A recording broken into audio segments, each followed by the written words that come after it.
Ahí está Les grabando. decía que, bueno, Hernán pregunta a qué hora hacerle ahora consultas mañana. Todavía no lo defino, porque en realidad eh, la idea es hacerlo, no sé, no tan temprano y tampoco tan tarde, así que yo creo que hacer como a las 4 o 5. De todas formas, yo después cuando le suba el link de esta grabación eh, al, al Canvas, ¿cierto? Ahí les voy a avisar la hora. Y también va a quedar también en el calendario del curso. La otra cosa que les quería decir es que yo le subí 4 ejercicios, puede que le suba más hoy día o mañana, no sé, vamos a ver, para que se preparen para el control, ¿ya? Están en el foro. Ahí está todas las instrucciones, pueden verlo. Una compañera de ustedes ya respondió un par de preguntas y la respondió bien y puso la respuesta ahí. Las otras dos no sé todavía porque en realidad tal vez lo hizo y no me he fijado. Pero eso, les va a servir para estudiar, ¿ya? Y la ayudantía de hoy día es una mezcla entre la última materia que no entra en el control, pero con un énfasis más importante en la materia que entra en el control, como una especie de repaso para aclarar conceptos y cosas así. ¿Ya? Eso. No sé si tienen otra duda antes de empezar.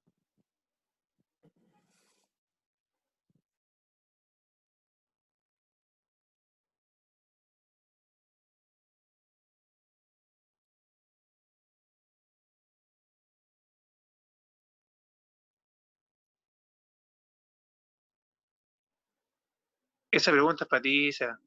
Sí, el enunciado lo estoy haciendo ¿cómo se llama? En látex. Tengo los ejercicios, o sea, voy a subir el PowerPoint como la ayudantía 5 también a Canvas. Y ahí igual está explicado el problema y qué se está intentando resolver en cada problema. Pero igual la idea también es subirles un enunciado propiamente tal de la ayudantía. ¿Ya? Sí, Eso. vale. Ya. Ya, pues, parte nada más. Sin problema. Cualquier cosa me escriban. Chao. Ni un problema. Bueno, al parecer ya me escuchan, así que, como dijo Clemente, efectivamente esta ayudantía es de repaso. ¿Ven el PowerPoint, no es cierto? Si me lo pueden confirmar en voz en vez de mensaje, sería genial.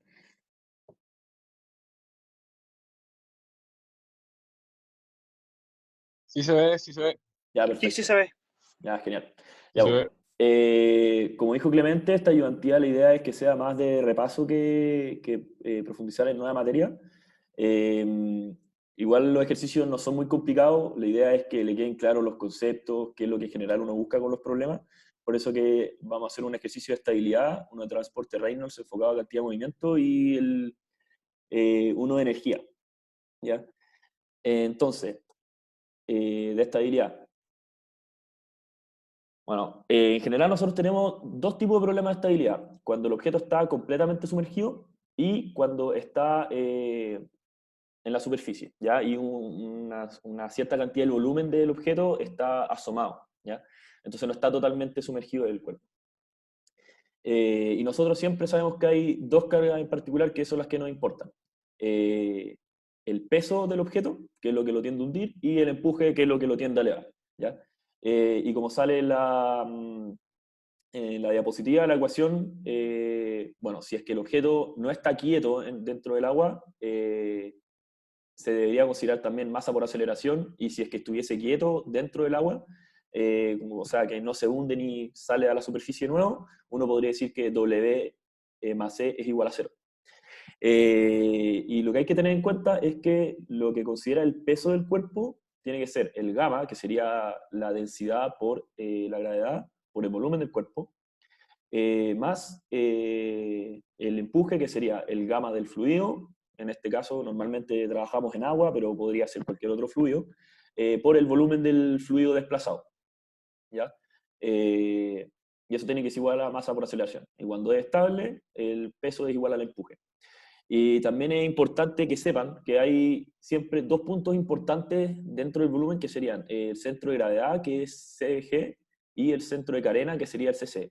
Y en el empuje siempre trabaja sobre el CC y peso siempre trabaja sobre el CG, ¿ya? Es importante que hagan esta diferencia porque normalmente estos puntos no son iguales, ¿ya? No es como que el CG y el CC vayan a estar siempre en la misma posición, ¿ya? Bueno, y como les dije, también tenemos una estabilidad que puede ser cuando el cuerpo está flotando. Y esta de repente puede ser inestable o estable. Eh, Cuando es estable, normalmente pasa que cuando uno le da una pequeña fuerza al cuerpo, como está en la figura de la izquierda, eh, va a tender a girarse un poquito, pero como está en un equilibrio estable, va a volver a su posición, ¿ya? Cualquier cosa, yo no tengo mucho, a ver, siempre que la densidad del cuerpo es uniforme SC y CG son iguales o no, va a depender. Cuando el cuerpo está sumergido, sí. Cuando está asomado, como el empuje depende del cuerpo, del desplazamiento, del volumen de agua que fue desplazado, va a depender solamente de la cantidad de volumen que está sumergido. En cambio, el CG depende de todo el volumen. Y eso incluye lo que está sumergido y lo que no está sumergido. Entonces eso va a hacer que varíe. ¿Ya? Cualquier cosa, no es muy trivial encontrar el chat cuando estoy compartiendo pantalla, así que si me quieren interrumpir con audio, bienvenido sea, no tengo ningún problema con eso, ¿ya? Ya, pues. Entonces, cuando tengo un cuerpo que está flotando y le hago una pequeña fuerza, si es que el equilibrio fuera estable, este se va a girar para un lado y después va a volver a la misma posición de antes, ¿ya? En cambio, si es que fuera inestable, que son los casos más entretenidos y en general los que más se evalúan en las pruebas, pasa algo como esto. Tengo el cuerpo, si le aplico una pequeña fuerza, esto va a hacer que el cuerpo entero se gire y se dé vuelta, ¿ya? Si se dan cuenta, este, esta sección que está pintada más de grisecito es lo que le agrega peso, por así decirlo, al cuerpo, entonces cuando uno lo empuja hace que se dé vuelta y queda al otro lado, ¿ya? Y cómo uno sabe a priori cuando un cuerpo puede o no ser o estar en un equilibrio estable o inestable, va a depender de dónde está CG con respecto a CC, ¿ya? Si CG está por arriba de CC, entonces va a ser, lo más probable es que inestable. Ahora, ¿qué tan inestable? Va a depender del problema. En cambio, en el caso anterior, como CC estaba sobre CG, se puede ver por el equilibrio de fuerzas que independiente de la carga que aplique, siempre va a volver a la posición en la que estuvo en un principio, ¿ya? Ahora, ¿cómo saber qué tan inestable es el problema? Uno tiene que ver esta ecuación que está aquí. O sea, la distancia entre los dos puntos, que sería la parte de la izquierda de la ecuación, tiene que ser menor a el momento de inercia de la superficie de flotación con respecto al eje de giro que se está viendo en el problema, partido el volumen que está sumergido el cuerpo, ¿ya? Ahora, la distancia entre CG no es muy difícil de cachar, que es la distancia entre cada uno de los puntos. El volumen sumergido dependerá de dónde está el nivel del agua y ahí veo la fracción de volumen que está sumergido. De repente puede ser problemático cachar qué es el momento de inercia. El momento de inercia, tomando el ejemplo de este barquito, digamos que el agua está en el nivel de la línea roja, ¿ya? La superficie de la que está hablando el momento de inercia de rotación se refiere a dónde está cortando el agua en el bote, ¿ya? O sea, este plano aquí en la superficie. Entonces yo considero este planito que está a la izquierda, a la derecha, perdón, ¿ya? Y el eje sub XX dependerá del problema. Aquí tengo dos ejes que son como los más importantes. Podemos ver que el eje que cruza horizontalmente, por así decirlo, el botecito, no es tan inestable. De hecho, en general los botes no se suelen dar vuelta por este eje, pero el eje que sube verticalmente por el plano suele ser el más inestable, ¿ya? Ya. Ahora, viendo el problema de estabilidad, tenemos el cilindro de madera, que tiene una densidad de 0,6, tiene un diámetro de 1 metro y una altura de 0,8 metros de largo, ¿ya? Como se ve en la figura. Y está flotando sobre aceite que tiene una densidad de 0,85. Se nos pide saber si es que su flotación es estable, y dependiendo si es estable o no es estable, cómo podríamos hacer que fuera estable o cómo hacerla más estable aún, ¿ya? Entonces, lo primero que tenemos que considerar, algo que a veces a los estudiantes se les olvida, es qué es densidad, porque normalmente la ecuación trabaja con gamma, como se ve en la ecuación, ¿ya? Que sería ρ por g. Y lo que sabemos es que la densidad es el ρ del objeto en cuestión, o del fluido en cuestión, siempre comparado con, o sea, el gamma, perdón, el gamma de lo que estamos midiendo siempre partido el gamma del agua, ¿ya? O sea, si es que sabemos que el gamma es rho por G, y G es 9,8 o 10, dependiendo del caso, y el rho del agua siempre va entre 998 y 1000, eh, y nos dan el valor de la densidad, podemos despejar cuánto vale el gamma de lo que estamos midiendo. En este caso tenemos la densidad de la madera y también tenemos la densidad del aceite. Por lo tanto, podríamos eventualmente calcular su gamma o su rho, ¿ya? Y por otro lado, tenemos que hacer la sumatoria de fuerza. Sabemos que está en equilibrio, no sabemos si estable o inestable, eso lo tenemos que calcular. Entonces sabemos que E menos W igual a 0, ¿ya? Entonces desarrollamos la ecuación, tenemos el gamma del cilindro por el volumen del cilindro es igual al gamma del aceite por el volumen del aceite, siendo el volumen del aceite el volumen que está sumergido, el que fue desplazado al sumergir el cilindro, ¿ya? Eh, ya, pues. Entonces sabemos que el gamma del cilindro es, por las densidades que teníamos, 0,6 el gamma de la madera, y el gamma del aceite es 0,85 por gamma el del agua, ¿no es cierto? Ya, pues. Así desarrollamos, sabemos que por la notación del ejercicio, la altura total la podemos simbolizar con el H mayúscula y lo que está sumergido con el H minúscula. Entonces desarrollamos la ecuación, tenemos los valores por enunciado, reemplazamos y llegamos a que la altura sumergida del cilindro es 0,565, ¿ya? No es muy fácil en realidad cachar con este dato nomás si es que es estable o inestable. Así que, junto con este H, ahora vamos a tomar la segunda ecuación para ver si es que es estable o no. Que sería la de la distancia entre los centros tiene que ser menor o igual a el momento de inercia partido del volumen sumergido. Entonces, primero, ¿dónde se encontrarían los centros? Sabemos que el centro de gravedad es con respecto a todo el cilindro. Entonces sabemos que, como el cilindro además es simétrico, está en el eje axial y estaría entonces a la mitad de todo el cilindro, o sea, en H medios, H mayúscula medio. El del centro de carena, sabemos que tiene que ver con el volumen que está sumergido. Y sabemos que está sumergido una fracción H minúscula. Y como también es un cilindro que es simétrico, y entonces estaría a la mitad, sería a la mitad de este H minúscula, ¿no es cierto? Después, el volumen sumergido. Es simplemente aplicar geometría en el cilindro, sabemos que es pi por r cuadrado por el h minúscula, y bueno, tengo que confesar que no me acordaba bien cuál es el momento de inercia de un círculo, porque en un cilindro el plano de la superficie que está flotando es un círculo, ¿no es cierto? Así que lo busqué en internet y ahí se los dejo como imagen. Es pi por r a la cuarta partido en 4, ¿ya? Entonces, tengo la ecuación, reemplazo los datos, sé que la distancia entre los centros era h mayúscula medio menos h minúscula medio. En el momento de inercia reemplazo la ecuación que era pi por r a la cuarta partido en 4 y el volumen pi por r cuadrado por h minúscula.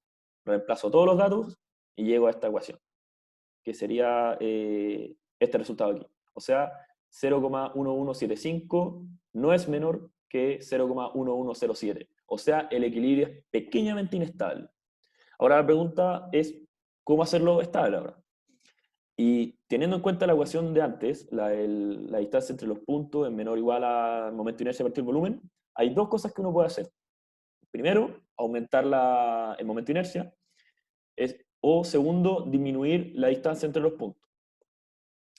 La primera uno lo puede hacer simplemente ensanchando el cilindro, porque así uno aumenta el área y por lo tanto más va a ser difícil volcar el cilindro. Y la segunda, para disminuir el CG, uno lo que puede hacer es lo que está en el dibujo. Uno normalmente al cilindro podría agregarle un peso, como normalmente uno lo hace en la pesca, para que se hunda cuando uno está pescando, tiene el flotador y uno agrega un plomo para que se hunda. Más o menos la misma idea. Y eso también lo hace más estable, ¿ya? Cantidad de movimiento. Bueno, me llegaron un par de mails que me preguntaban por qué de repente hay una velocidad que no se trabaja, de repente hay otras velocidades mezcladas en las integrales, por qué de repente algunas cosas salen, otras no en las integrales. Así que quiero explicarles un poquito más o menos ¿qué se mide con la ecuación del transporte Reynolds? Y normalmente lo que nos sirve, para lo que nos sirve esta ecuación es ver lo que pasa a un nivel como de infinitesimal con las propiedades y después eso extrapolarlo a todo el conjunto que tenemos, ¿ya? Entonces, normalmente uno en las integrales evalúa una propiedad que uno normalmente la llama eta, que sería una propiedad intensiva, o sea, no depende de la masa de lo que estamos trabajando. Y al integrar en todo el volumen y lo que pasa en la superficie de lo que del volumen de control, estamos viendo qué está pasando con la propiedad ya al nivel cuerpo, ¿ya? Y también quería mostrarles que cada una de las integrales, si se dan cuenta, esta integral de volumen con la derivada de tiempo es simplemente, si lo vemos como una manera discreta, volumen partido tiempo. La de superficie es, si lo vemos de manera discreta, esta es la velocidad, que es la que está aquí, por el resolver la integral, que daría un área, que es v por a. Y ambos dos son lo mismo que caudal, ¿ya? Entonces, normalmente en el curso se enseñan tres cosas que uno puede evaluar con esta ecuación. Primero, la conservación de masa, que también se le llama continuidad, la conservación de energía y la conservación de cantidad de movimiento. Cuando lo que quiero ver es la conservación de masa, el eta simplemente reemplazo un 1 y el n mayúscula sería la derivada de la masa con respecto al tiempo, ¿ya? Que esta suele ser 0 en la gran mayoría de los problemas. Cuando quiero ver conservación de energía, en el eta reemplazo esta ecuación de aquí, que es lo que normalmente conocemos como la ecuación de Bernoulli, y a nivel macroscópico estamos evaluando la inyección de energía en forma de calor y la extracción de energía en forma de trabajo, ¿ya? Y el último caso, cuando vemos conservación de cantidad de movimiento, en el eta uno evalúa la velocidad y en el caso macroscópico está evaluando la sumatoria de fuerza, ¿ya? Ahora, les quería mostrar también que estas dos velocidades, de repente hay problemas en los que se pueden trabajar más o menos iguales, pero ambas se pueden retirar de la integral, pero no siempre es el caso, por lo tanto es bueno que sepan que evalúan cosas distintas. En este caso, en la conservación de energía, la que está dentro del paréntesis está relacionada con la energía cinética del fluido, ¿ya? En cambio, esta velocidad que está fuera del paréntesis está relacionada con la definición de integral, que es la que está acá, la velocidad por área, ¿no es cierto? Y el segundo caso, que es la conservación de energía, es más o menos lo mismo. La velocidad que está a la izquierda, que suele ponerse a la izquierda del ρ, está relacionada con cantidad de movimiento, y la que está a la derecha está relacionada de nuevo con la integral. Ahora, depende del problema, a veces las dos se pueden mezclar, aquí quedaría al cuadrado, aquí también podría sacar la segunda velocidad, pero no siempre es así, entonces lo que quiero es que sepan que estas dos velocidades no siempre se van a trabajar de la misma manera, y para eso tienen que cachar qué es lo que uno está trabajando en cada una de las velocidades, ¿ya? Pero repito, va a depender del problema que estén haciendo también, pero es bueno que lo sepan. Entonces, tenemos este problema que es calcular la fuerza para poder mantener esta placa en su posición, solamente la fuerza horizontal, ¿ya? Y los supuestos son que el agua se desvía solo hacia arriba y hacia abajo, o sea, no imaginemos este problema como en tres dimensiones, no es que está saliendo en todas las direcciones como en una forma de anillo, ¿ya? Solamente hacia arriba y solamente hacia abajo, es como si fuera 2D. La densidad del ρ lo consideré en 998, el régimen permanente, y un beta igual a 1 por si acaso. Entonces, tengo la cantidad de movimiento, la ecuación de cantidad de movimiento. Sabemos entonces, como es de régimen permanente, que la integral del volumen se va ahí, y fuerzas externas son solamente la fuerza X para poder mantener la placa en su lugar, ¿no es cierto? Y también sabemos que tenemos tres superficies. Tenemos una de entrada, que sería el diámetro 1, una de salida de diámetro 2, y estas dos, una que sale hacia arriba y otra que sale hacia abajo, ¿ya? Entonces, vamos a calcular una integral paso por paso y las otras se calculan de manera análoga, ¿ya? Tenemos entonces que ver qué es cada una de las cosas de la integral. Sabemos que la velocidad de entrada es 25 metros por segundo y, como les dije antes, en este problema, por ejemplo, vamos a poder calcular las dos velocidades juntas y las dos las vamos a poder sacar de la integral. por cómo está definida la integral, como el fluido está entrando en el volumen de control, el vector normal n es menos 1, porque entra. Si es que estuviese saliendo sería más 1. Y el diferencial de área, como se asume como un chorro cilíndrico, por así decirlo, sabemos que el de A es R por dr por d θ, ¿ya? Y bueno, el rho ya lo sabíamos, 998, y esta integral queda expresada como la que está abajo, ¿ya? Como la velocidad la podemos sacar las dos, que es 25 al cuadrado, por el rho, que es 998. La integral del radio va de 0 a 0,06 partido en 2, porque el 6 centímetros de diámetro no es radio, y 2pi. Al resolver esto, me da que es 1762,72. ¿Ya? De manera análoga, puedo desarrollar todas las demás integrales, pero la clave también está en cachar que este problema es solamente horizontal, y estas dos están saliendo verticalmente, una hacia arriba y otra hacia abajo. Y como no están en la dirección que nos importa, estas dos las podemos eliminar, ¿ya? Porque aquí estamos evaluando un problema horizontal. Entonces, las que nos sirven son una fuerza, o sea, la de entrada, porque está entrando horizontalmente, y la de salida, que está saliendo horizontalmente. Si me hubiesen pedido, por ejemplo, una fuerza FI, ahí me habría convenido ver cuáles son los valores de estas integrales. Lo más probable es que tampoco me habría importado mucho porque este problema es simétrico. Pero si es que, por ejemplo, hubiese salido más agua por abajo que por arriba, ahí lo más probable es que hubiese tenido que calcular una fuerza en el eje Y, y esas dos integrales me podrían haber importado un poco más, ¿ya?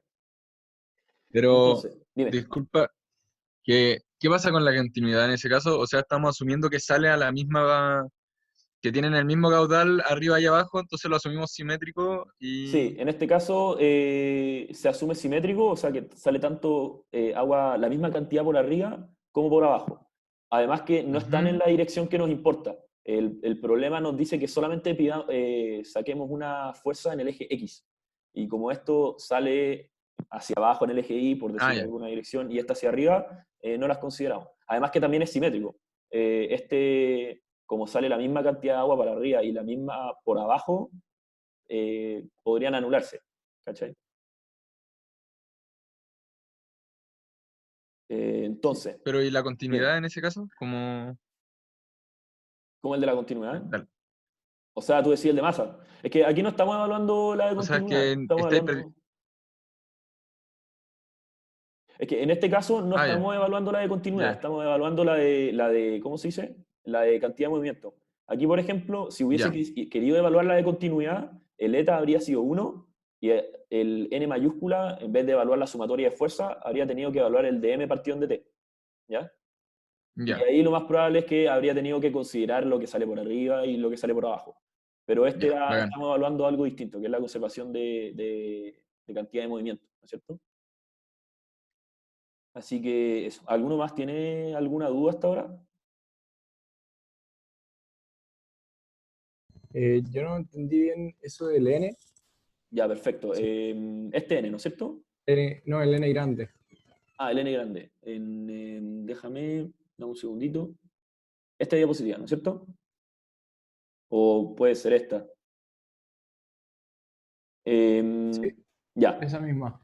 Lo que nosotros queremos hacer, esta ecuación lo que nos permite analizar es como las propiedades a una manera como intensiva, porque nosotros teníamos que las propiedades las podíamos evaluar de dos maneras: intensiva, cuando hacíamos que no nos importara la masa; extensiva, cuando hacíamos que no nos importara, o sea, cuando sí nos importaba la masa. Por ejemplo, la temperatura, lo más probable, bueno, no, en verdad igual puede depender. Eh, pero por ejemplo la energía interna, que normalmente en termodinámica la veíamos como U chica, esa intensidad, porque no depende de la cantidad de volumen de agua o aire que estamos evaluando o estudiando, la cantidad de energía por unidad siempre iba a ser la misma. No iba a poder ver una unidad de agua que pudiese contener más energía interna que otra unidad de agua. Las dos iban a poder mantener la misma cantidad. Cuando te importa todo el volumen de lo que tú estás analizando, ahí es cuando te importa además la masa, ¿ya? Entonces, esta ecuación del transporte Reynolds lo que me permite, por medio de las integrales, es ver cómo algo que evaluamos de manera infinitesimal, o sea, sin la masa, cómo hace que se comporte todo el cuerpo, o la masa de agua o la masa de aire que se está evaluando, ¿ya? Entonces, dependiendo del caso, lo que nosotros queramos evaluar, ¿ya? Podemos aplicar los tres casos que son los típicos: conservación de masa, conservación de energía y conservación de cantidad de movimiento. Y el N mayúscula, en cada caso tendría que ir variando. En conservación de masa, el N mayúscula sería este; en conservación de energía, Q menos W; en conservación de cantidad de movimiento, la sumatoria de fuerza, ¿ya? Porque, por ejemplo, ya tenemos la conservación de energía. Aquí en el GZ, más la presión, más la energía cinética, en ninguna parte hay masa. Por lo tanto, podríamos decir que es intensivo, ¿ya?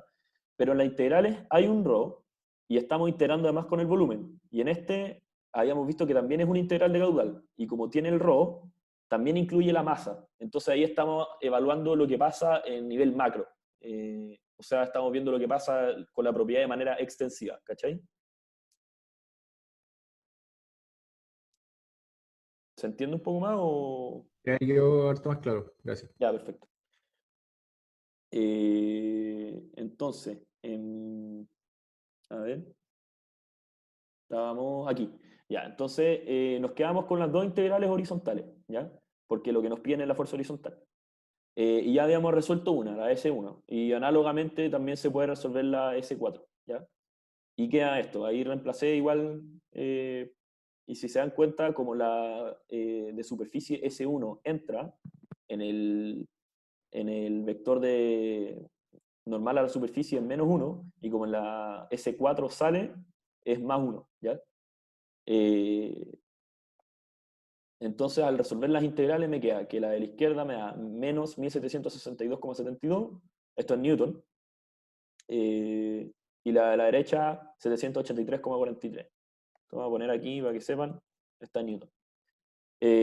O sea, asumiendo que es positivo hacia la derecha, la placa le tendríamos que estar ejerciendo una fuerza hacia la izquierda para poder mantenerla en su posición cuando es golpeada por el chorro, ¿ya? Eso era sobre cantidad de movimiento. ¿Alguna duda con este problema? De repente las integrales pueden ser un poquito engorrosas, pero es un poco de práctica nomás. Lo que les recomiendo, ojalá, no siempre hacer, por ejemplo, ejercicios de conservación de energía, o no siempre hacer de continuidad, no solo de cantidad de movimiento. Ojalá puedan hacer de los tres, y así ustedes tienen que ir viendo en qué problema tienen que ir aplicando cuál tipo de ecuación, ¿ya? O sea, ustedes leen, por ejemplo, algo parecido, no sé, un problema como este, que un chorro está pegando una superficie y eso está haciendo que se mueva un carrito. Lo más probable es que voy a tener que hacer la cantidad de movimiento. O cuando me importa cómo varían las velocidades a lo largo del fluido, o lo más probable es que ahí tenga que aplicar la cantidad de energía. Eso es lo importante, que esto los practiquen, pero ojalá practiquen los tres, para que ahí vayan cachando cuáles son los criterios para ir eligiendo cada uno de los problemas, ¿ya? Y al final se vuelve súper intuitivo. Y el tercer problema, que es el que está aquí, es el típico estanque, en el que nos piden ir calculando primero nos piden calcular, este es el más completo que encontré, porque quería mostrarles, como ya les había dicho antes, que la bomba tiene una ecuación distinta a la turbina, y este tiene las dos, así que es súper completo, tiene para comprobar cavitación y dibujar las líneas. Este es como un problema clásico de prueba, que es súper completo, es súper largo, así que es bueno que lo entiendan, porque si bien es largo, no es difícil. Así que puede ser buenos puntos para sumar. Y bueno, tenemos que el Q es 0,5 metros cúbicos por segundo, y tenemos el diámetro de la tubería y los largos, ¿ya? Y la tubería, sabemos que el diámetro D es 600 milímetros. Entonces aquí, por ejemplo, el tubo que va entre el estanque y la bomba es de D, de la bomba al segundo estanque es D, pero por ejemplo, la primera sección desde el segundo estanque a la turbina es 1,2 D, y la otra sección es 0,7 D. Ahí hay que tener cuidado con esas multiplicaciones, ¿ya? Ya, entonces, primero hay que calcular la potencia de la bomba, y después calcular la potencia de la turbina, ¿ya? Considerando que la bomba tiene una eficiencia de 70% y la turbina tiene una 80%. Entonces, todo va a depender aquí cómo elijamos los puntos, ¿ya? Yo personalmente encontré que era buena idea elegir cada uno de los estanques. O sea, el estanque como el punto A, el estanque como el punto B, el otro estanque y la tubería como el punto C. Una cosa que no está bien clara en este dibujo es que aquí no está, al final del punto C, no está abierto a la atmósfera. Este tubo sigue infinitamente para cuánto tenga que durar. Pero no está abierto y el agua no cae después, ¿ya? De ahí lo voy a agregar cuando le suba el PowerPoint, ahí una flechita que diga aquí el tubo sigue, para evitar complicaciones. Entonces, para la potencia de la bomba, ya tenemos los puntos, el punto A y el punto B. Entonces tenemos que considerar la ecuación de Bernoulli, ¿ya? Sabemos que la energía que hay en el punto A, más lo que sea que entregue la bomba, va a hacer llegar el agua hasta el punto B. Entonces, la energía en el punto A, más lo que sea que me entrega la bomba, va a ser igual a la energía en el punto B, ¿ya? Entonces, sabemos primero que en el punto A la altura vale 100, en el punto B la altura vale 200. Entonces tenemos los valores. Después, como los dos estanques están abiertos a la atmósfera, podemos asumir presiones relativas. Entonces, las presiones también se dan, ¿ya? Y como los dos estanques podemos considerarlos suficientemente grandes, y las típicas suposiciones que se hacen sobre los estanques, las velocidades las podemos aproximar a cero, ¿ya? Entonces, las velocidades se pueden aproximar a cero. Entonces la ecuación simplemente me queda como que la potencia que entrega la bomba es ZB menos ZA. 200 menos 100 me queda 100.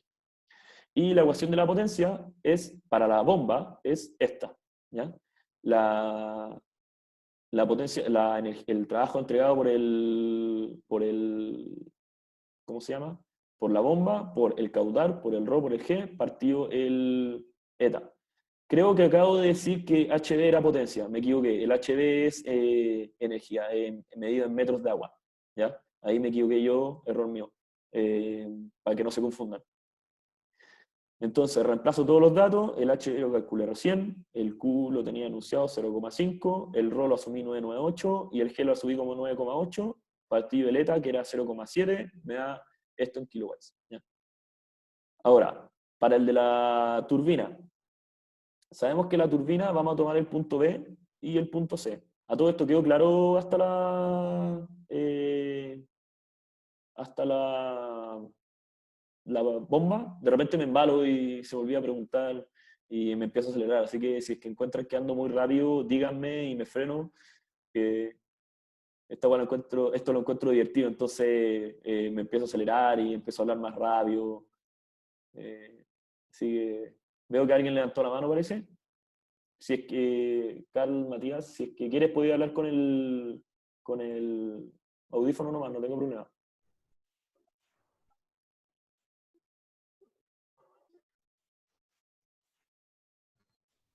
Sí. Dime. Bueno. Ya entonces, siempre se toma o sea, la diferencia de altura de los estanques, da lo mismo a la altura de la bomba. Sí, porque, o sea, ¿Me escucháis? sí, te escucho perfecto. ¿Aló? ¿Me ¿Se escucháis escucha, tú? no? Sí, te escucho perfecto. ¿Tú me escucháis? Oh. Qué raro. Yo te escucho perfecto a ti. No... Ahora sí. Ya, perfecto. Bueno, lo importante aquí son los puntos en cuestión. Lo que pasa entre medio no es tan relevante. O Sí, sea, ahora sí, dale nomás. ya, perfecto. Entonces, obviamente, a mí me importó la energía en términos de altura, presión y velocidad en el punto A. No me importa lo que pasa aquí, salvo que obviamente la bomba agrega potencia, o sea, potencia, agrega energía. Eso sí lo tengo que considerar. Y cómo está la altura, presión y velocidad en el punto B. Pero cómo esté la presión, altura y velocidad a lo largo de los tubos no es muy importante, porque no son los puntos que consideré, ¿cachai? Así que eso. Bueno, para la turbina, consideré el punto B y el punto C, ¿ya? Entonces, tengo lo siguiente. Tengo la ecuación del punto B y el punto C. Sabemos que... Disculpa, Sí, dime. ¿Aló? eh, ¿con qué te habías corregido del HB? ¿Qué pasa con el HB?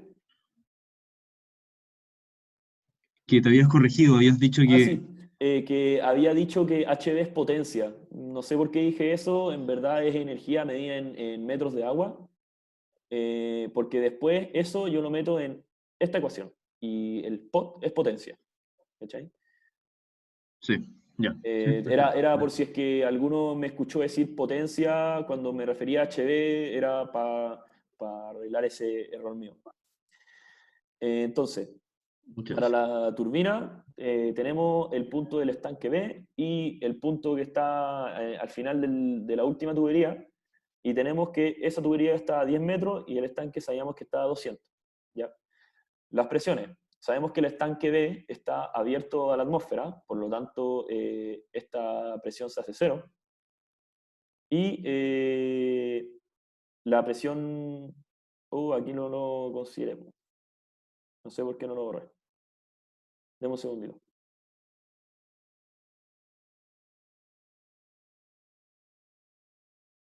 Ah, no, parece que sí está abierto. A ver. Deme un segundito, que no sé si cometí un error acá.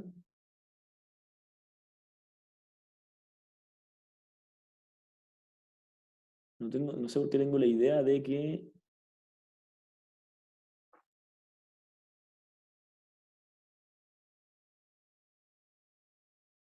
mm,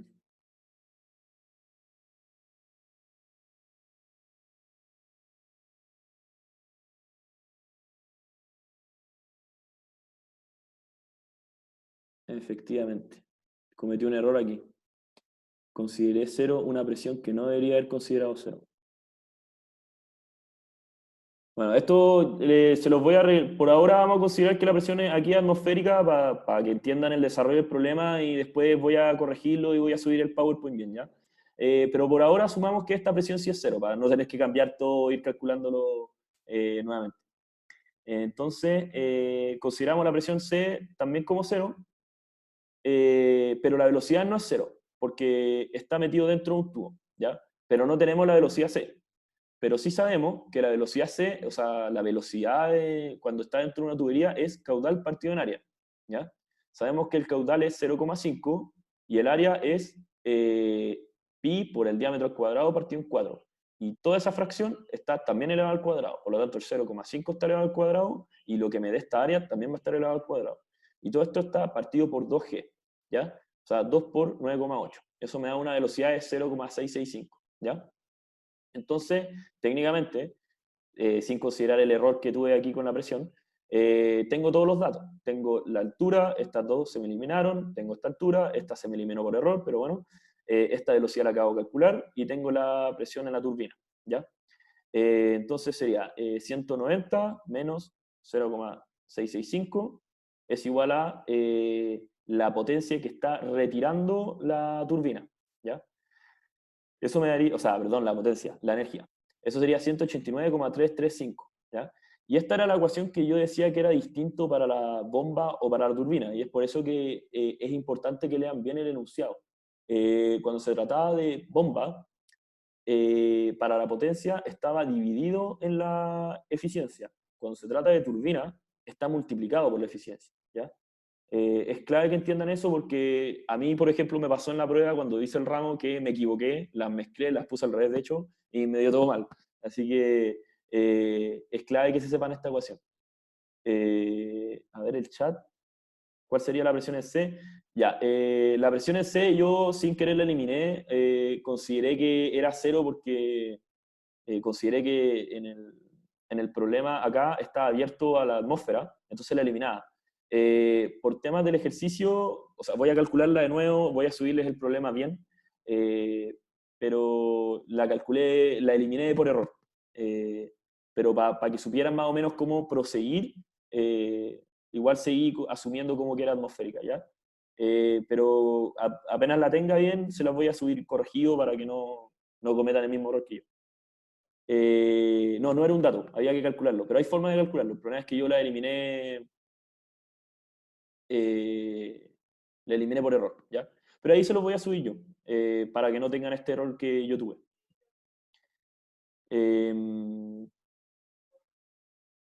Ya, perfecto. Entonces, ya ahí tenemos las dos potencias. La letra B me decía que calculara la cavitación, donde posiblemente podría encontrar cavitación, ¿ya? Carl parece que subió la mano. Si quería, interrúmpeme nomás, Carl. No tengo problema. Sí, es Ya. que tengo una pregunta del Q. ¿Ese Del Q, Q perfecto. se toma es como el caudal promedio o como... Me lo dan como ¿Qué dato. es? Me decían que el Q era 0,5. Sí, pero como, o sea, para como, no sé, imaginármelo, es simplemente que todo el tubo tiene el mismo Q nomás. Sí, efectivamente. Si tú Ya, tomáis una sección del tubo, digamos que lo cortáis por la mitad, va a haber un Q fluyendo que es 0,5. dale. ¿Cachai? Eh, Así que eso. Entonces, me piden calcular cuáles son los lugares en los que podría haber cavitación. Esta diapositiva la mostré en la ayudante anterior, no sé si es que alguno de ustedes estuvo, pero quería repetirla. De repente cuesta saber qué es la cavitación, y es una caída de la presión por debajo de la presión de vapor, o que la temperatura aumente mucho, ¿ya? Por sobre la temperatura de vaporización, ¿ya? Técnicamente hablando, así es como se sabría cuando hay cavitación. Y la manera de verla son estas burbujitas, no sé, por ejemplo, cuando han visto un barco andar, la hélice gira y ven burbujas salir, yo al menos me preguntaba de dónde salían, no veía por dónde podría haber estado pasando una corriente de aire para que salieran esas burbujas, y eso era por estos cambios bruscos de presión que genera esta burbujita, y a la larga puede hacer que una hélice quede como en la foto de la derecha. Esto también se presenta en tubos, también los puede dejar así de feo. Entonces la idea es que no se presente cavitación o disminuir la cavitación que se presenta, ¿ya? Entonces, ¿dónde suelen ocurrir? En lugares donde hay muy poca presión, que suelen ser antes de las bombas y después de la turbina, o cuando la cota presiométrica es menor a la geométrica, ¿ya? O sea que la presión más Z es menor a Z. O sea, si es que tiran este Z para el otro lado, que la presión sea negativa. Eso también hace que, que haya cavitación. Y lo otro, que también es bueno que lo sepan, pero en general estos problemas no nos importa mucho que sea por temperatura, es que la temperatura sea muy alta. Entonces, como que fuerce que el sistema empiece a vaporizar, ¿ya? Pero a nosotros lo que más nos importa en general son los cambios de presiones más que los cambios de temperatura, ¿ya? Entonces, como sabemos que los lugares más típicos son antes de bomba y después de turbina, tenemos dos casos. Antes de la bomba, después de la turbina, ¿ya? Ahora, ¿cuáles son las presiones? Para saber si es que podría haber cavitación o no. Entonces, vamos a hacer Bernoulli de nuevo, entre el estanque y justo antes de la bomba, para poder ver cómo es la presión justo antes de la bomba, ¿ya? Entonces hacemos entre el punto fuera del estanque y dentro del ducto. Sabemos que la altura del estanque es 100, la presión es atmosférica, y la velocidad la podemos asumir cerca de cero por todas las suposiciones que siempre hacemos sobre estanque. Después, si se dan cuenta del problema, el Z0 se asume a la altura de la bomba, como en el dibujo se puede ver. Así que el ZB sería 0, la presión es lo que estamos buscando, y la velocidad no la dan en el enunciado, pero tenemos el Q, tenemos el área que está dado por el diámetro D, entonces también podemos calcular esta componente. Entonces, la Z es 100, este se nos va, esta presión atmosférica, la velocidad del tanque grande, esta velocidad la podemos calcular con la ecuación de ahí, 0,16, y ya podemos calcular cuál es la presión P sub B, ¿ya? Nos da esto. ¿No? Que la presión B es igual a ρ por G igual a 100 menos 0,16 es igual a 99,84. Esa sería la presión justo antes de la bomba. ¿Ya? Ahora, después de la turbina, de nuevo, lo mismo. Vamos a aplicarlo ahora entre la superficie del estanque y justo después de la turbina. O sea, la turbina va a estar entre medio. ¿Ya? Entonces, como tenemos que considerar lo que hace la turbina, sería la energía que tiene el fluido antes de pasar por la turbina, más la energía después de pasar por la turbina, más lo que le sacó la turbina. ¿Ya? Hay que considerar lo que hace la turbina aquí, si no, no va a tener sentido el desarrollo. Entonces, tenemos ambas alturas. El estanque está a 200 metros y la tubería está a 100. Tenemos la presión fuera del estanque, atmosférica, la velocidad, la aproximación 0, el Z 10. La presión B es la que estamos calculando, que esta fue la presión, por eso caché atrás que tuvo un error. Esta yo la consideré como 0 en un principio, ¿ya? Y técnicamente no se puede. Por eso sé que atrás la arruiné, así que lo voy a corregir. Esta velocidad de nuevo la podemos calcular con la ecuación y la potencia de la turbina la debiésemos haber calculado antes, ¿no es cierto? Entonces tengo la altura, la potencia atmosférica para el estanque, la velocidad es muy grande en el estanque y la velocidad en el tubo sabemos que es esta, y tenemos la potencia HT que ya la teníamos calculada supuestamente, que con el error me había dado 189,335. Eso me da que la presión después del tubo es 0.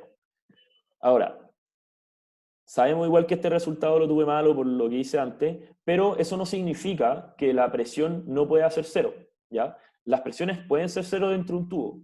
Entonces la energía en este caso estaría dado por la componente de la altura y por la componente de la velocidad que tenga el flujo dentro del tubo. Entonces puede ser que la presión sea 0. En este caso en particular lo más probable es que me haya equivocado yo, pero este resultado sí se puede dar en algún otro ejercicio, ¿ya? Ya, y ahora, bueno, como en el problema no nos daban PD, que es la presión de vapor, simplemente nos haría falta comparar los resultados que nos dieron antes, que era el 99, algo, y este 0 con respecto a la presión de vapor, y si es que efectivamente son menores, se estarían vaporizando y estaría generándose cavilación, ¿ya? Disculpa, Dime. por conservación de energía, yo podría igual, para calcular la presión en el punto 3, podría usar el estanque del principio, ¿cierto? Podríais usar cualquier punto que a ti te Pero convenga. tengo la potencia ahí de las dos. Sí, efectivamente. Pero podría usar cualquier punto, ¿no? Por Efectivamente, conservación de podrías energía. ocupar cualquier punto siempre y cuando tengas... o sea, yo elegí los estanques porque son puntos donde puedo eliminar muchas cosas, ¿no es cierto? Sí, po. Pero ahí de repente hay problemas en los que con unas pequeñas pillerías o triquiñuelas hacen que te convenga más un tubo que el estanque. Ya. Entonces ahí uno tiene que ir leyendo el enunciado, ver efectivamente cuáles te sirven. Entonces, por ejemplo, si tenía este dibujo, yo te recomendaría como, ya, si sabéis más o menos que los estanques pueden ser útiles, anotar cuáles de los valores tenía aquí. Sé que la presión es 0, tengo la altura, en general, y la velocidad la puedo Ok. asumir como 0. Lo mismo para este estanque. Tal vez, no sé, pues pueden decirte que en el tubo L2, por aquí tenéis un manómetro, y el manómetro te está marcando una presión. Y como en general, en este problema, por ejemplo, me dieron el caudal. Como tengo el diámetro, podría tener una velocidad. Entonces, de repente, puede ser que hasta un tubo te convenga más que un estanque, pero va a depender del problema. ¿Ya? Vale. Sí, eso. Ya. Y ahora tenemos que buscar las líneas de energía. Yo les quiero mostrar dos casos. El ideal, que normalmente el que preguntan en prueba, que es cuando no hay pérdida de ningún tipo, y el real. ¿Ya? Por un lado tenemos la línea de energía, que es todo, es la componente de altura, más la componente de presión, más la componente de velocidad, ¿ya? Y por otro tenemos solamente la cota piezométrica, que es la componente de altura más la componente de presión. Como pueden ver, o sea, solamente por la definición de las líneas, cuando las dibujemos van a ser distintas, una va a estar por sobre la otra. Claramente la línea de energía va a estar por sobre la cota piezométrica, porque este término siempre va a ser positivo, ¿cierto?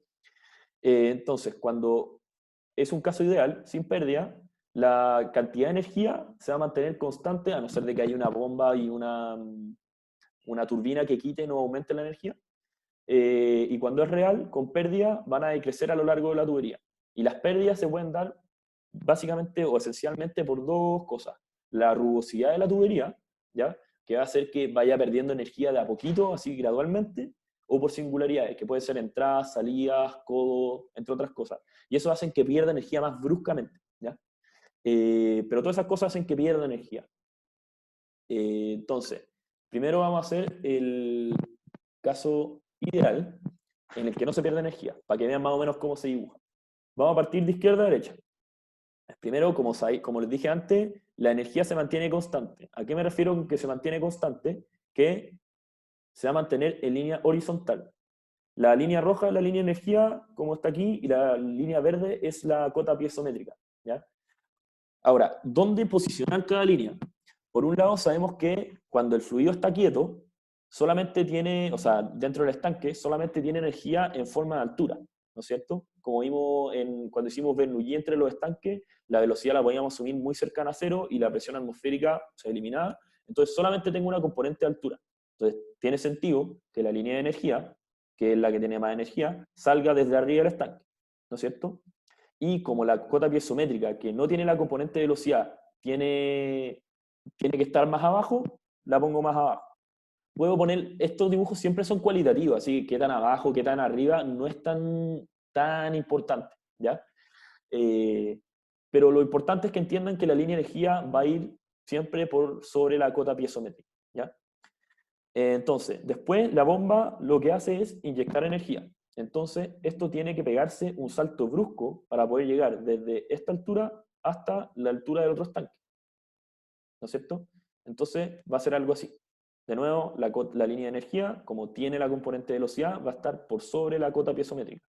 Y después, al llegar, la línea de energía, de nuevo, llega hasta la superficie del otro estanque, porque, de nuevo, solamente en este estanque tengo componente de velocidad, o sea, tengo la componente de la altura, porque estanque abierto, presión atmosférica, velocidad muy cercana a cero, y eso hace que llegue la energía a la superficie, ¿ya? Ahora, el siguiente recorrido. Tenemos, de nuevo, salen de la misma manera que el otro estanque anterior, y aquí tengo una contracción, ¿ya? Como una contracción hace que aumente la velocidad, porque por la ecuación sabemos que la tengo aquí atrás, déjenme buscarla aquí. Tengo que la velocidad es Q partido por área. En una contracción estoy achicando el área, entonces lo que estoy haciendo es agrandar la velocidad. Entonces, como estoy agrandando la velocidad, cuando tengo una contracción, estoy aumentando la componente de energía de la velocidad. Entonces, la diferencia entre la línea de energía y la cota piezométrica debe aumentar. Ahora, ¿cuánto aumenta? Ahí es cualitativo de nuevo, porque este dibujo es muy cualitativo, pero la idea es que se entienda que con contracciones o ensanchamiento de tubería no se mantiene igual. En este caso, como era contracción, la distancia aumentó. Si hubiese habido un ensanchamiento, esta línea hubiese estado por aquí, por ejemplo. Pero no era el caso, entonces la voy a dejar ahí, por ahí. ¿Ya? Ahora, la turbina, como sabemos, lo que hace es bajar la energía, le quita energía al sistema. Entonces, esto tiene que bajar, ¿no es cierto? Y yo lo puse hasta ahí más o menos, yo lo puse hasta donde llega el tubo porque me basé en el problema anterior en que me da la presión igual a cero.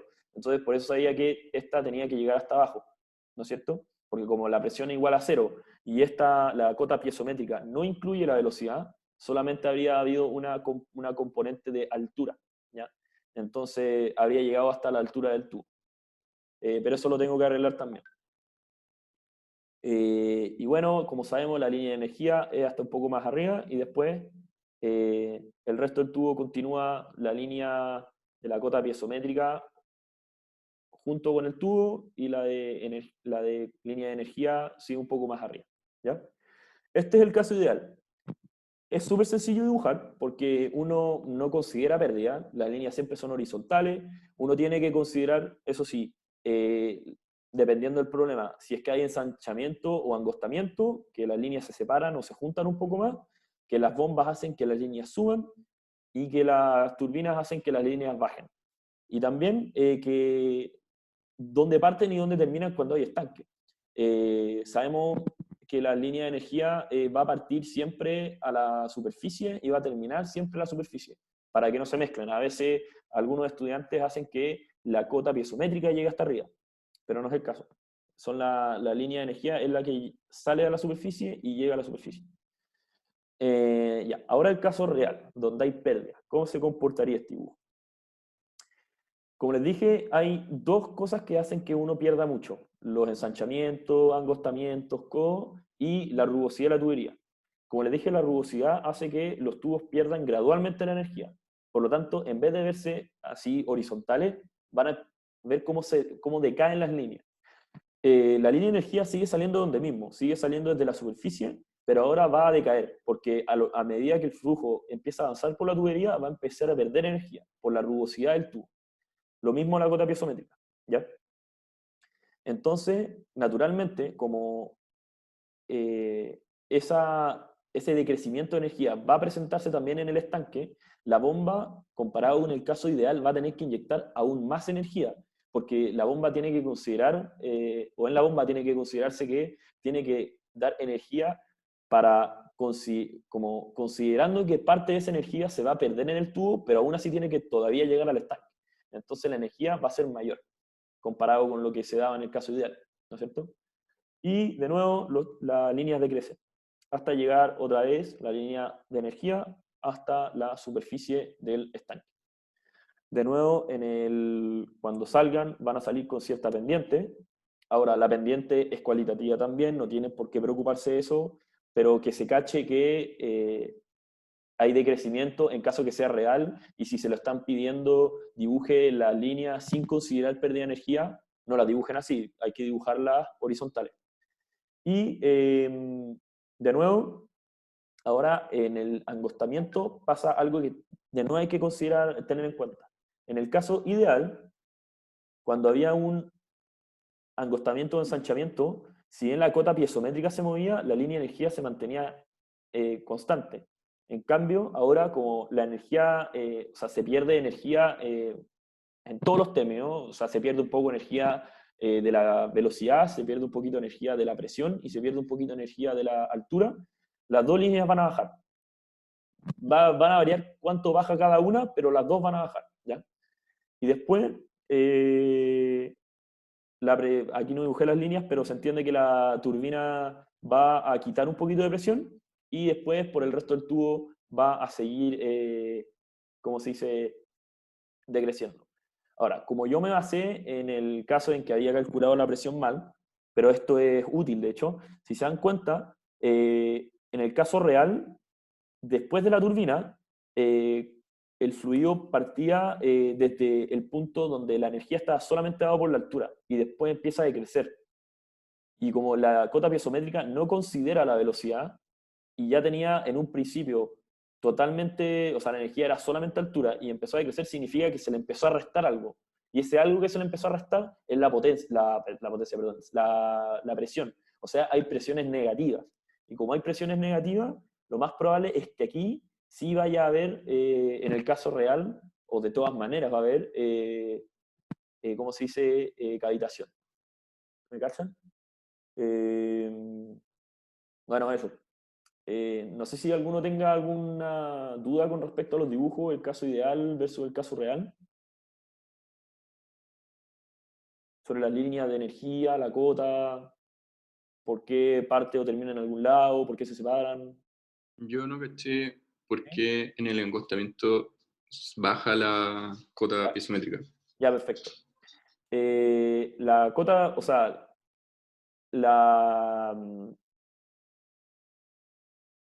en los ensanchamientos y en los, ¿cómo se dice? En los ensanchamientos y en los angostamientos, en general, lo que se hace es mantenerse la energía. Pero cuando, por ejemplo, hay un angostamiento, aquí no se alcanza a apreciar muy bien porque el dibujo es medio pequeño, pero un poco de flujo se mantiene en estas como esquinitas, ¿ya? Entonces, igual, si bien nos estamos poniendo en el caso ideal en que la línea de energía no decrece, igual hay que considerar que la cota piezométrica sí va a decrecer. Pero Porque, la cota dime, piezométrica es la que incluye la presión, ¿o no? aquí déjame, lo puse acá. La línea de energía es la que incluye las tres componentes. La cota Ujú. piezométrica solamente incluye la de altura y la de presión. Entonces, el hecho de que flujo, si bien la altura empieza a decrecer gradualmente, la velocidad, porque al final la línea de energía se mantiene porque el hecho de que se haya angostado va a hacer que el flujo vaya más rápido. Entonces, la componente de velocidad va a equiparar lo que se perdió en la cota piezométrica. Pero como la cota piezométrica no tiene la componente de velocidad, como para equiparar el ensanchamiento y el angostamiento, esa sí va a bajar. ¿Me entendí? Porque en un Ah, y angostamiento... aquí yo, ¿Sí? Dime. ajá, yo hubiese pensado que la presión aumentaba ahí cuando No, se hacía más chico el tubo. no necesariamente. Lo que hace es aumentar la velocidad. Ya, perfecto, ¿Me ya te cachai? caché. Entonces, como efectivamente se angosta, lo que va a pasar es que para que pase la misma cantidad de caudal por un área transversal más pequeña, va a tener que serlo más rápido. Entonces, por eso la línea de energía no baja, porque la velocidad equipara el ensanchamiento o el angostamiento. En cambio, como la cota piezométrica no incluye la velocidad, no tiene quien equipare y por eso baja. Pero en el caso real pasa que sí bajan los dos. Porque cuando es real se pierde energía por todo, por el tubo, porque sí, porque no, por los ensanchamientos, por los angostamientos, por los codos. Entonces, ahí también la línea de energía va a perder un poquito, y la cota piezométrica.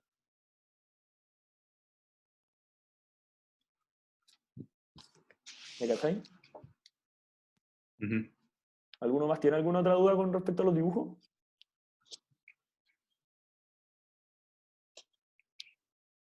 ¿O alguna otra cosa de la ayudantía?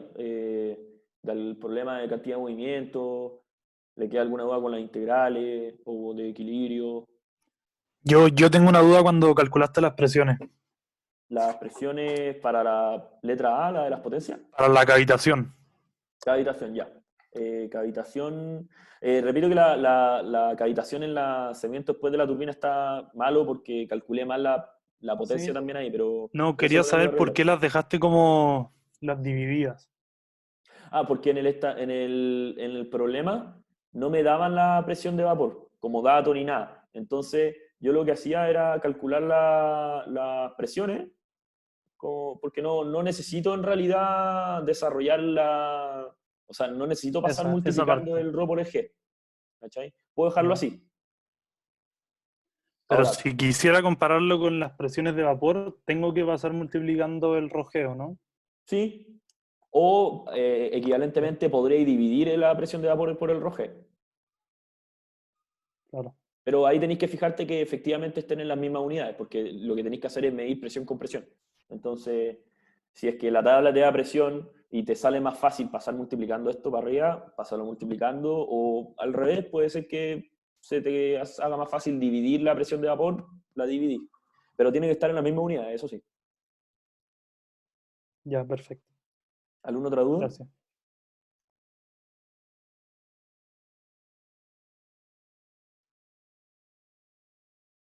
Repito, cuando después, o sea, termine la ayudantía, voy a corregir el PowerPoint con el problema de las presiones.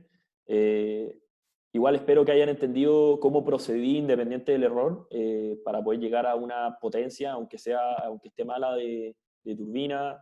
Después, lo mismo aquí, cuando calculé para cavitación, aunque si bien esta presión, esta potencia pueden estar malas, eh, que hayan entendido el desarrollo, que lo que hice yo para poder llegar a la supuesta cavitación, pero lo voy a arreglar y les voy a subir el PowerPoint.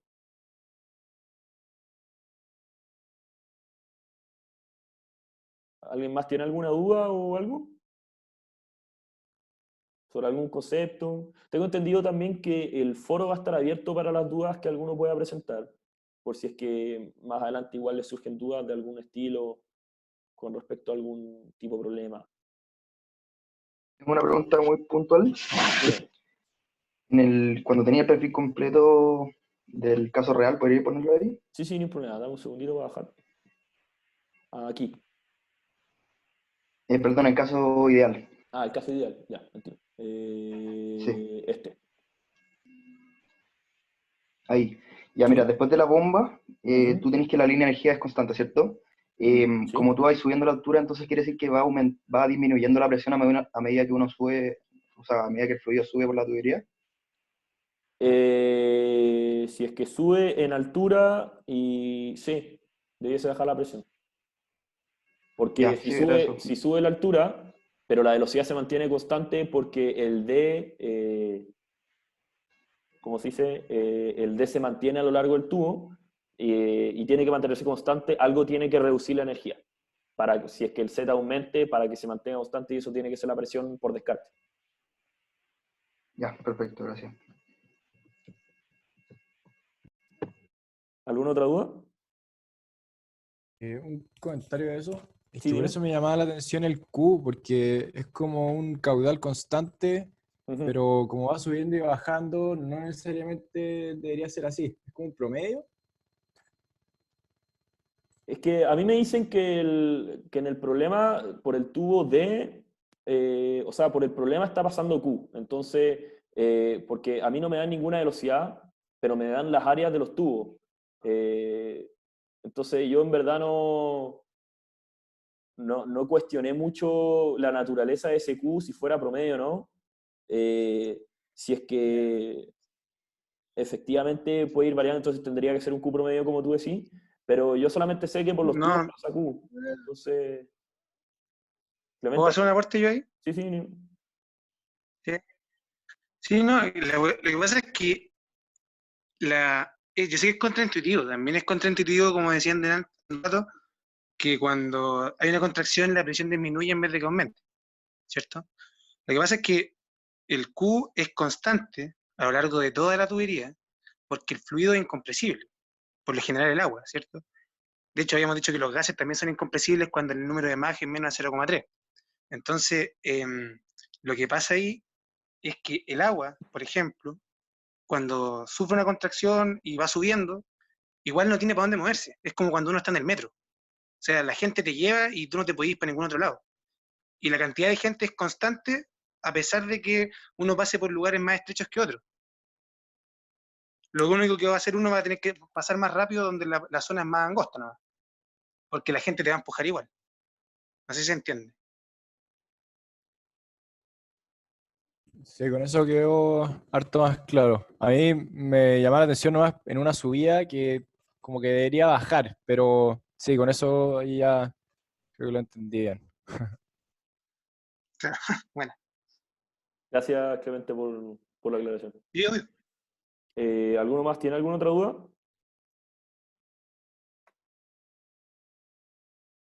En ese caso, estamos listos con la ayudantía. Cualquier cosa, ya saben, el foro está abierto. Voy a corregir este problemita de la ayudantía, pero quédense con el procedimiento de cómo igual seguir calculando, porque eso es lo importante al final. Y eso, po. Así que pueden retirarse si así lo desean.